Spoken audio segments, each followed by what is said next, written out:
Meus queridos, nesta videoaula nós vamos finalizar o nosso capítulo de força magnética falando sobre o lançamento de cargas elétricas em um campo magnético para 3 situações diferentes e principalmente saber quais são as trajetórias descritas pelas cargas quando elas são lançadas em determinadas circunstâncias e as propriedades desta trajetória do movimento dessas cargas.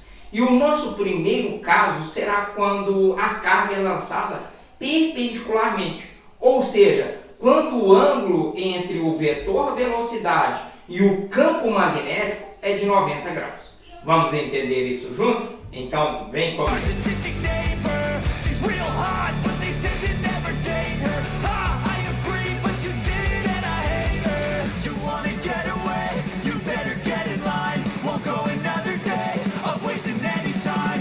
Meus jovens, veja o nosso exemplo aqui onde nós temos uma carga positiva e ela está sendo lançada para a direita.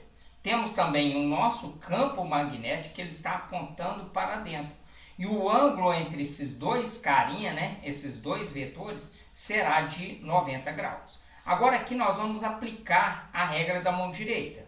Caso você não saiba ainda a regra da mão direita, faço um convite você ir lá no nosso canal e assistir a nossa aula anterior a respeito da regra da mão direita, porque ela é determinante para que você possa entender aqui essa aula, ok? Então vamos aplicar aqui a nossa regra da mão direita, onde o nosso polegar ele está apontando para a direita e os demais dedos para dentro. Portanto, a nossa força magnética que vai agir sobre essa carga aqui, ela vai ser determinada pela palma da mão, Como a nossa palma da mão está para cima, por que, Márcio? Veja bem, vou dar uma palhinha aqui. O nosso polegar ele indica a velocidade. Esses demais dedos, ele determina se o campo entra ou se o campo sai. Como o nosso campo ele está entrando, ele está apontando para dentro. E a nossa velocidade para a direita. Então, a palma da mão é a força magnética. Por isso que eu digo que a força magnética está para cima. Tudo bem? Então, vamos lá. Continuando aqui. Como a nossa palma da mão ela aponta para cima, quando essa carga aqui ela entrar neste campo, ela vai ser puxada para cima.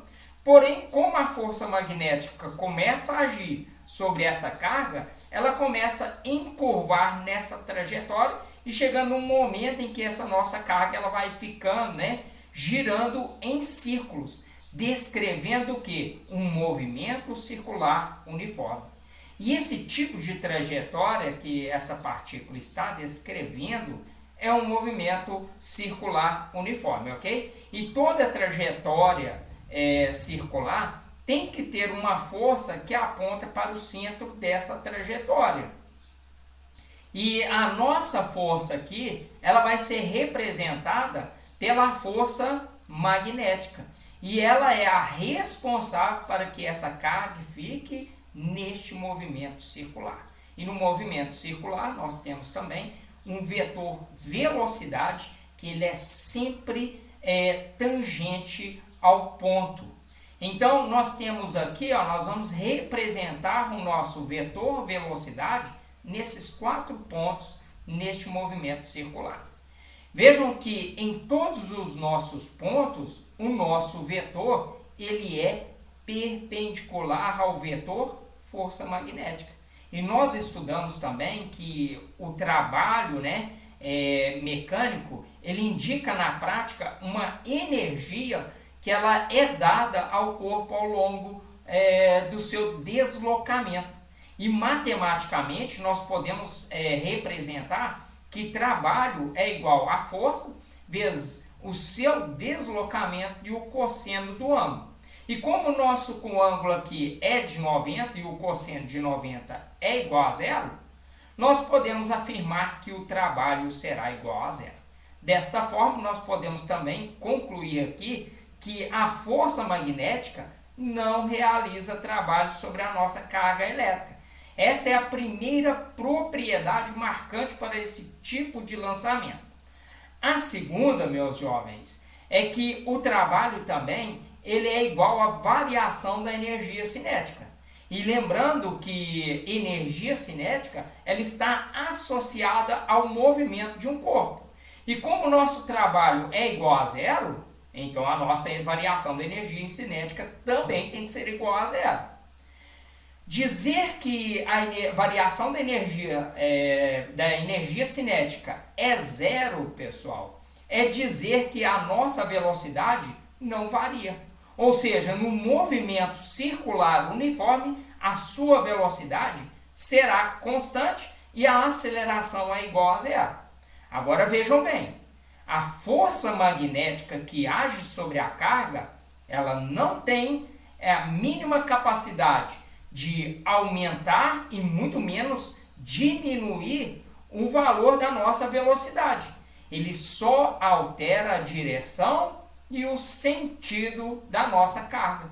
Portanto, ele não tem o poder de acelerar a nossa carga e muito menos retardar ela. Apenas desviar a sua trajetória, ou seja, a trajetória da nossa carga, ok? Bom, se eu estou falando de um movimento circular, nós temos então uma força que é radial. E essa força é a força centrípeta. E força centrípeta, ela existe? Eu sempre gosto de falar isso com os meus alunos. Não, ela não existe. Ela é uma força resultante. Então, a força centrípeta nada mais é do que a própria força magnética.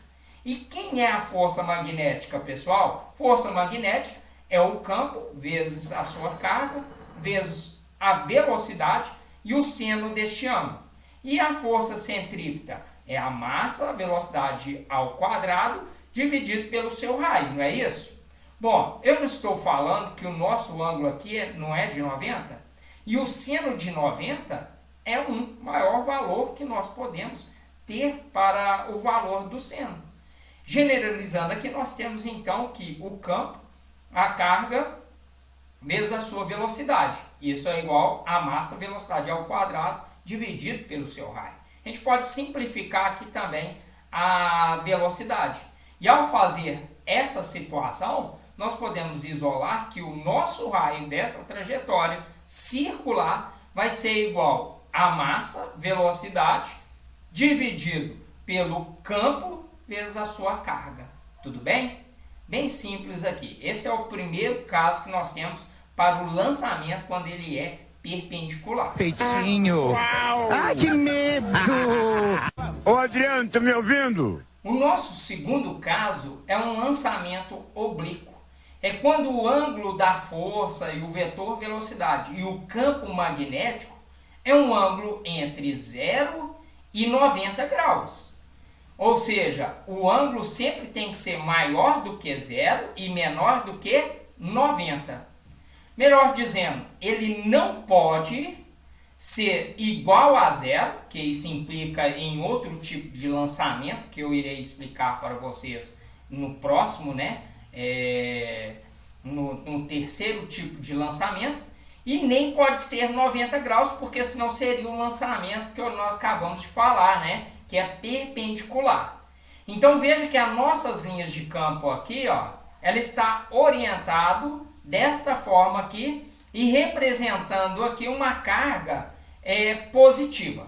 E essa carga ela vai ser arremessada desta forma, formando com um ângulo tetra.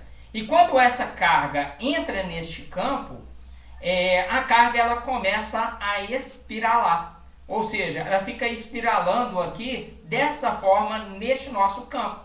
Isso é o que denominamos como movimento helicoidal uniforme. Então veja que entre uma volta e a outra aqui, ó, do nosso aspiral, nós temos uma distância entre eles que recebe um nome específico como passo. E este passo ele é constante.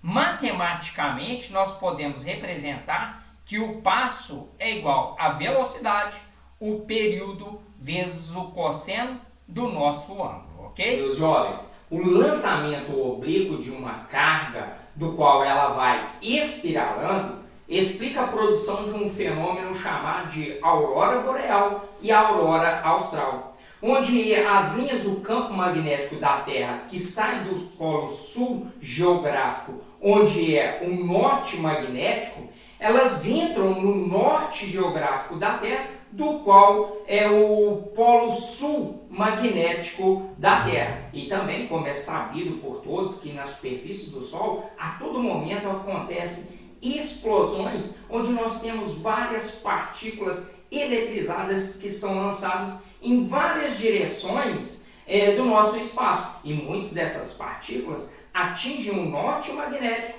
e o sul magnético da Terra, onde também é conhecido como cinturões de Van Allen.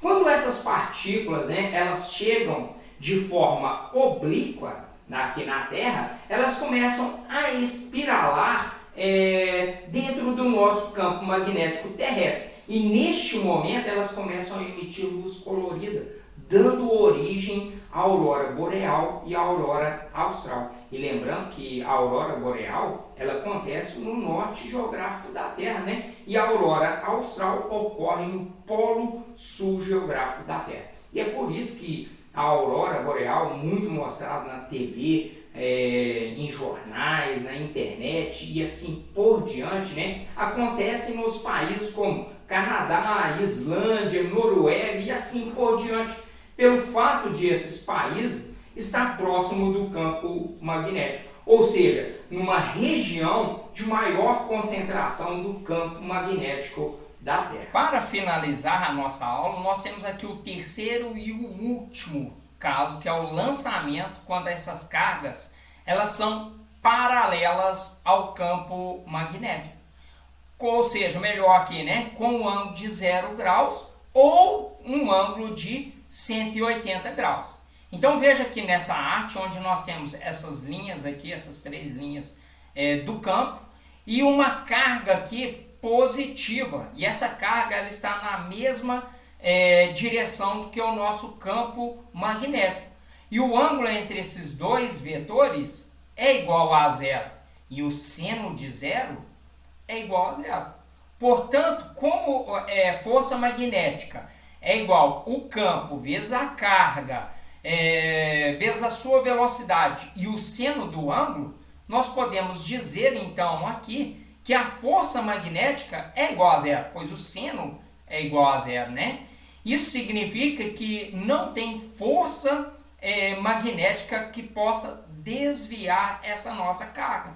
Então ela fica aqui, ó, seguindo sempre em linha reta, sem sofrer nenhum desvio em sua trajetória. Agora vamos lançar aqui uma segunda carga também positiva, né? Porém em sentido oposto ao nosso campo. Isso nos dá um ângulo de 180 graus. E novamente, se o seno de 0 é 0, então o seno de 180 também é igual a 0. Então isso implica que a força magnética também é igual a 0. E essa carga aqui, ó, ela também vai seguir sempre em linha reta, sem sofrer desvios.